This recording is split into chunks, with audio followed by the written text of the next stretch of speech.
And welcome to Triclaw Gaming's first of what we hope to be many videos for our brand new YouTube channel. Currently speaking is myself, Fletcher, and next to me we have Dan. And I'm Vice. Now, we're basically a gamer household. We all live together, and all of us are heavy gamers, whether it's on PCs or consoles. And we want to make this channel all about gaming.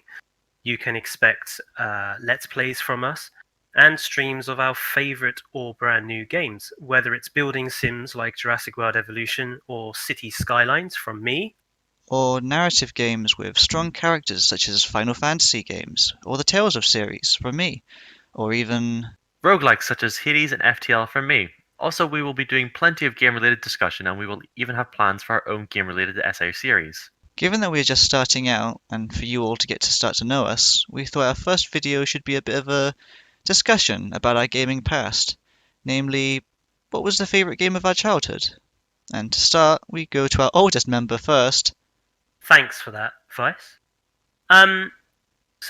Being the oldest person in the house, my game is one that is considered these days pretty retro, and that would be GoldenEye on the Nintendo 64. It was the first console my house ever had, and it was the first and probably the most important game while I was growing up. It was my first-person shooter. It was the first time I had ever heard of James Bond as well, and more fundamentally, it was probably the first game which I was actually quite good at and quite skillful with.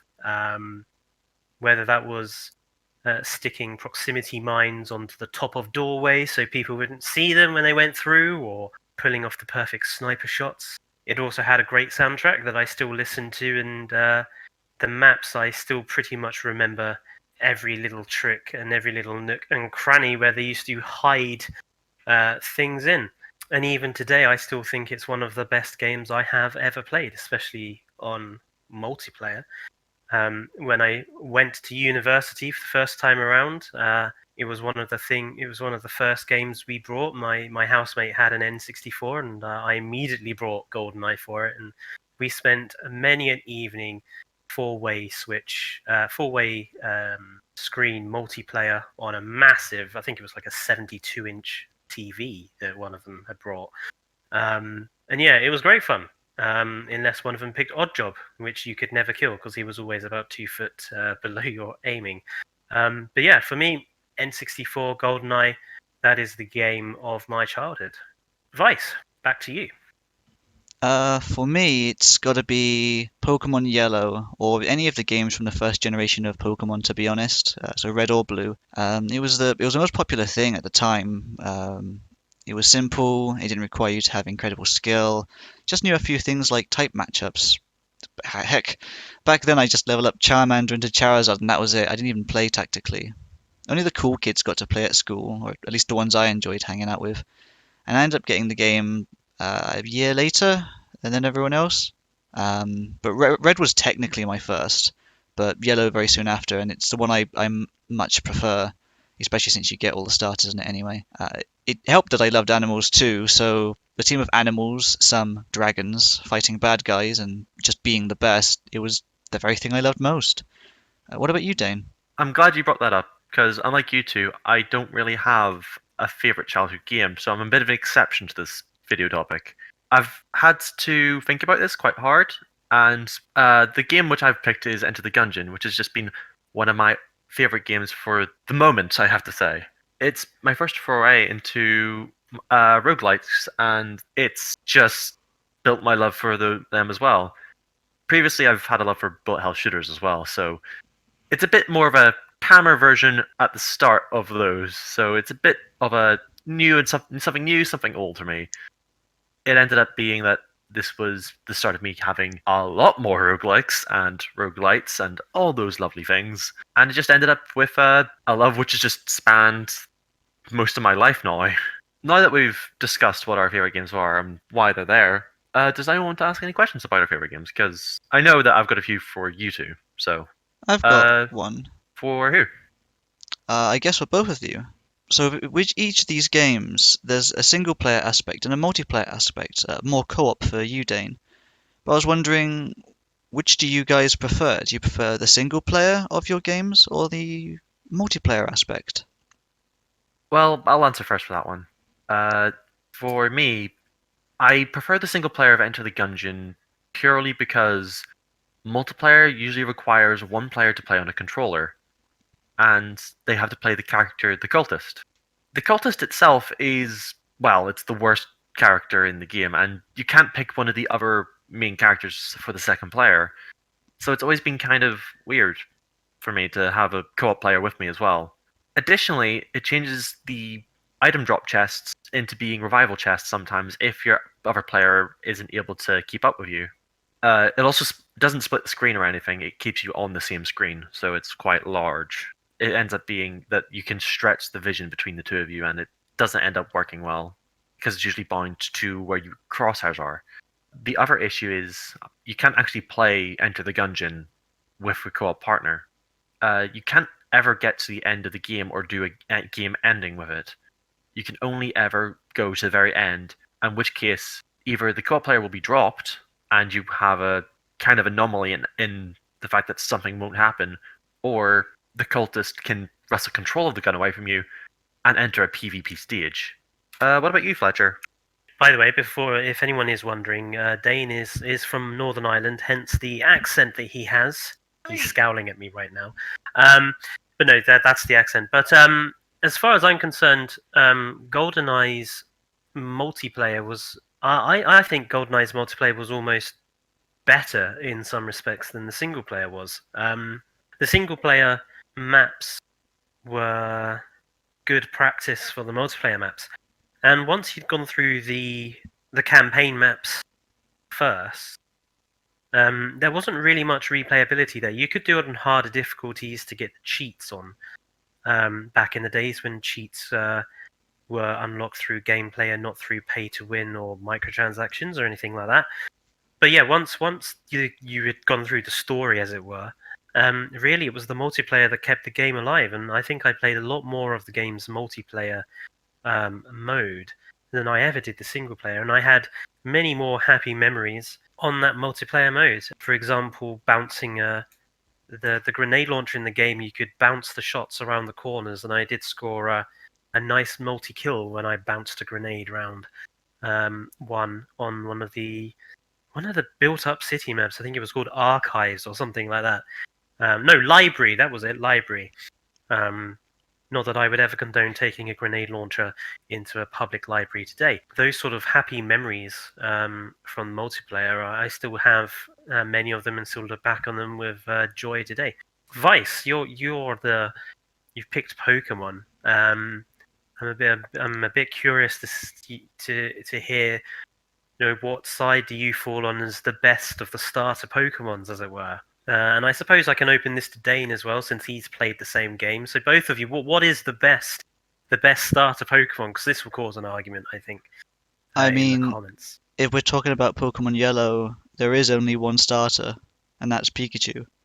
However, I get what you mean though, and regarding with like Red and Blue, I'm going to have to say Charmander because dragons are awesome, and nothing you can say can convince me otherwise. Right.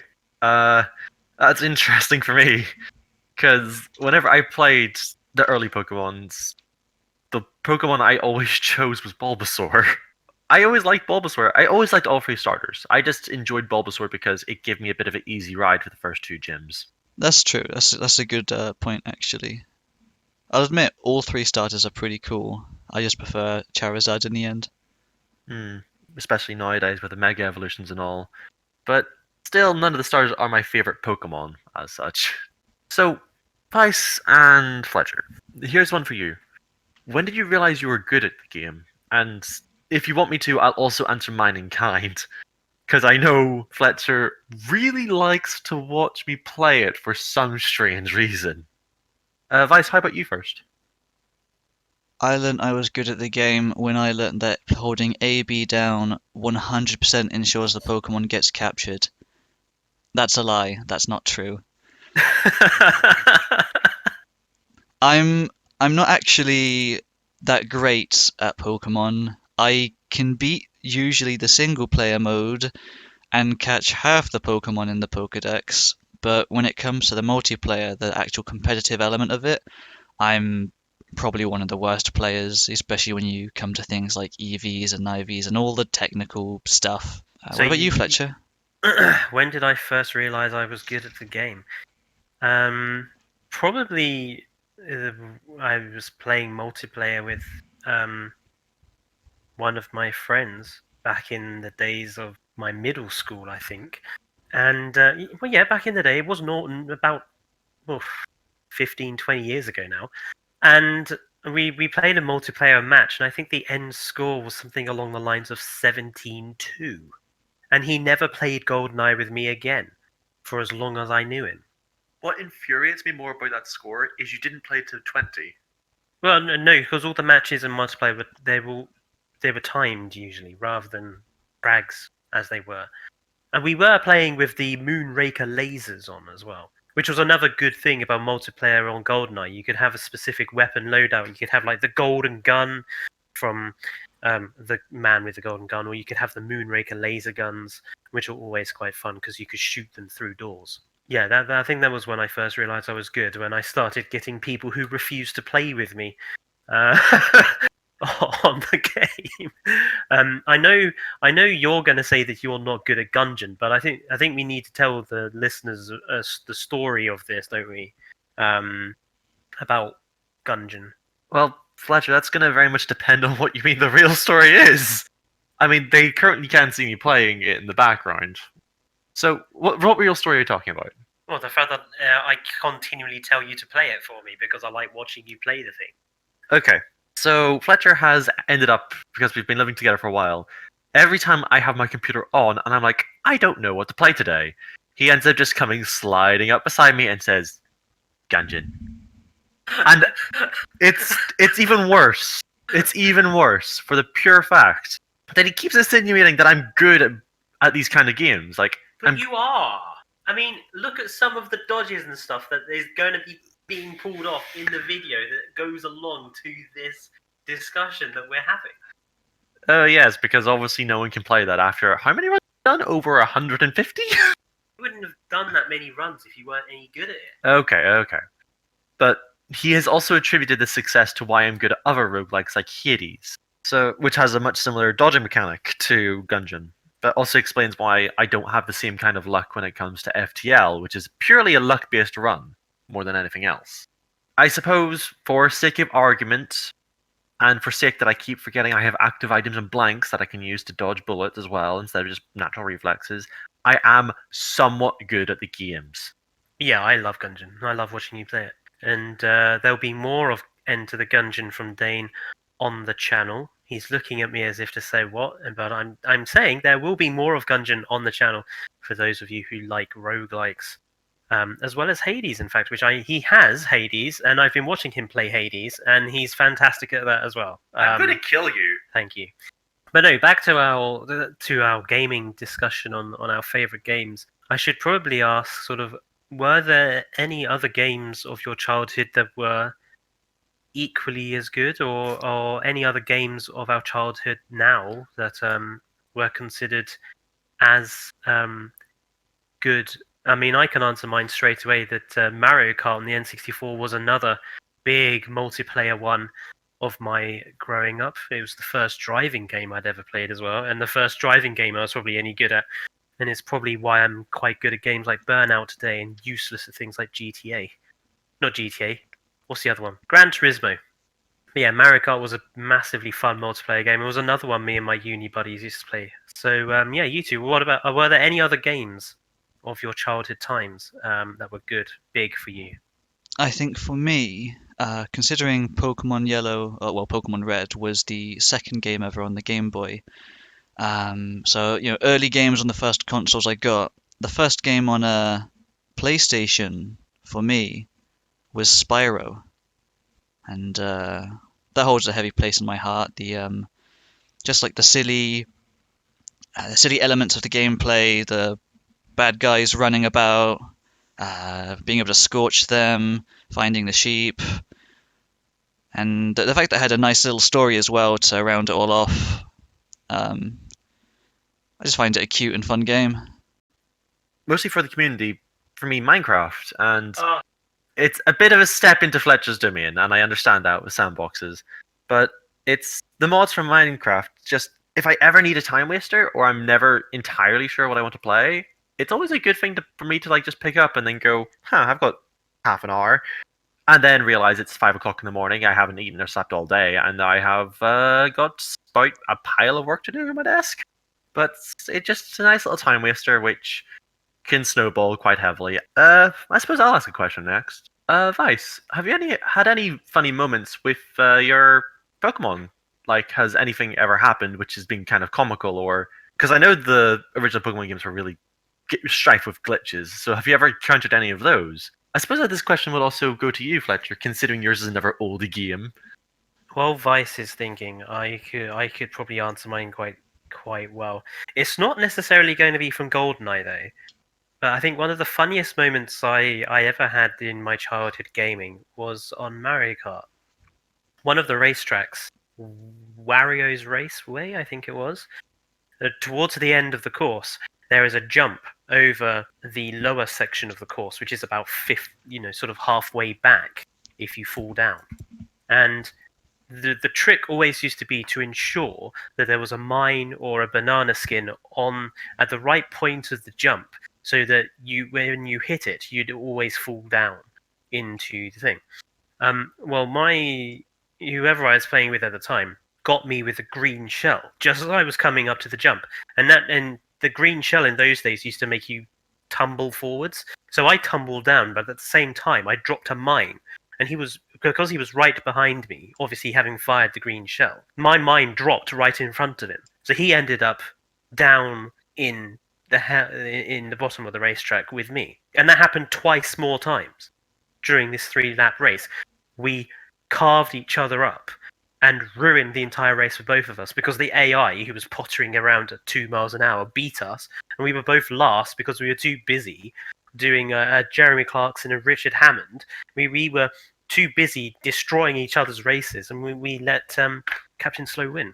So, in this analogy, James May is an NPC. James May were the AI, because the AI in Mario Kart was awful at that time, because they were either like ultra fast or ultra slow because the rubber banding was quite poorly implemented. What about you, Vice? So perhaps not the funniest moment for me, at least, but on a recent playthrough of Pokemon Yellow, not being used to some of the quality of life changes the later games have that Yellow doesn't have. I may have accidentally, when having Pikachu learn a new move just to get ready for Misty, the second gym leader, the water gym leader, I may have accidentally gotten rid of Pikachu's only electric type move. Whoops. That's a rough one, Vice. And Fletcher, how dare you bring racing games into my household? I play Formula 1, thank you very much. I know, and I hate you because you use my Xbox for it. Anyway, have you got any questions, Vice? Because I think I've only answered one question so far. So these games are influential to us. They're important to us. They're our childhood games. But what do you wish could have been different about them? If there is something that you wish could have been different. Hands down, for me, it's going to be the co-op play. The co-op play in Gungeon could have been implemented so much better. It could have made such a difference. Because yes, you're all trapped in the one room and you have to work together, but you could change it so that they don't have to play a character which has not only the worst damage per second on their weapon, but also have a uniqueness to them. Like, the passive item is, if they are dead, they give a boost to player 1. In which case, what's the point of them ever being alive for a boss? It's poorly implemented. I wish it was changed. That's what I've got to say about that. I suppose there's going to be a lot from Fletcher here, because ye oldie game of N64 times. The oldie game of N64 times, and because I'm well known in this household for being hypercritical about almost literally everything. What would I want to be different about GoldenEye on the N64? The final boss, actually, killing Alec Trevelyan at the end of the game. I have to hold my hands up and say I never ever did it until 2013. I officially completed N64 GoldenEye in 2013, And because up to that point, I had never killed Alec Trevelyan in the last map. Because you chase him all over the telescope of Ray, which is that one that's just collapsed in, is it Chile or somewhere like that? It's the one that's just collapsed actually in the news. You chase him all around there, and you have to basically chase him back and forth 2 or 3 times. And he has this really powerful assault rifle and throws grenades. And you have this wussy submachine gun of some description. And then at some point halfway through, he'll like rush down to and in the film, it's this like, little platform that hangs off the bottom of the antenna. And in the film, he and James Bond go at each other, trying to beat each other to a pulp and throw each other off this platform. But obviously in the game, which doesn't even have very good ladder mechanics, it suffers like the original Half-Life did, where if you went up a ladder, you could never technically disentangle yourself from the ladder without the use of a jump. So if you tried to then go down onto the platform, you had to kind of basically drop down a hole because it wouldn't connect to the ladder. There was no ladder. You had to drop down a hole, and the chances were you either missed the platform, or the minute you got onto the platform, Alex Trevelyan would just blast his assault rifle at you. And because there was a pushback whenever you were hit, if he hit you enough times, he would actually push you off the platform with his assault rifle shots. So you had to drop down, hope you hit the platform, and then run at Alec Trevelyan, hitting him or like shooting at him point blank range, hoping to kill him, before he knocked you back off the platform with his assault rifle. And I could never do it when I was a kid. But probably after all of these times playing Halo and Wolfenstein and the original Call of Duties and all those games, the first time I tried it in 2013, I beat him very easily. And I was finally able to say that, yes, I had finally completed one of the first games I had ever played. So yeah. Do you wish he was easier, or do you wish there were some different mechanics? I don't wish he was. I think I wish that the map had been a bit better worked. A little adjustment, perhaps, to the map building. I mean, all the maps in GoldenEye on the N64 were great. They all looked like their places in the film, and it was awfully good fun to drive a tank around a town in Eastern Europe, which was one of the particular maps. And it also solidified my love of tanks as well as James Bond. Yeah, I just wish the map had been made a little easier, that was all. So, time's getting on, and this is our first video, so we might want to cut it short here, guys. And for you who are listening, what are your thoughts, and what's the favorite games that you've played? And if you have any childhood favorites, just let us know down in the comments. We would really like to hear them. Yeah, do let us know in the comments. We'll always try to at least read them if we don't reply to them.